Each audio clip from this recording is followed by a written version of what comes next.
ఇవాళ సండే కదా, ఇక ముక్కలేందే ముద్ద దిగదు కదా అని చెప్పేసి మా ఆయన ఏం చేసిండో, ఎప్పుడు నువ్వే వంట చేస్తున్నావు, ఊకే నీ వంట తినే నాకు బోర్ వస్తుంది అని చెప్పేసి, సరే నేనే కొత్తగా నీకు వండి పెడతా అని చెప్పేసి అయితే ట్రై చేసిండు.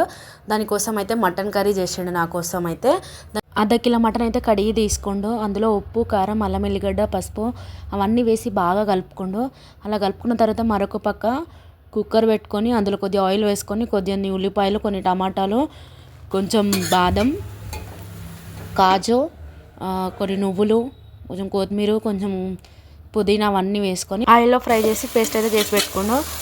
ఇప్పుడు కుక్కర్లోకి కొద్దిగా ఆయిల్ వేసుకొని అందులో గరం మసాలాలు అన్నీ వేసుకొని కొద్దిగా పచ్చిమిర్చి వేసుకొని బాగా ఫ్రై చేసుకున్న తర్వాత ముందుగా మ్యాగ్నేట్ చేసి పెట్టుకున్నటువంటి మటన్ వేసుకొని అయితే బాగా కలుపుకోండు.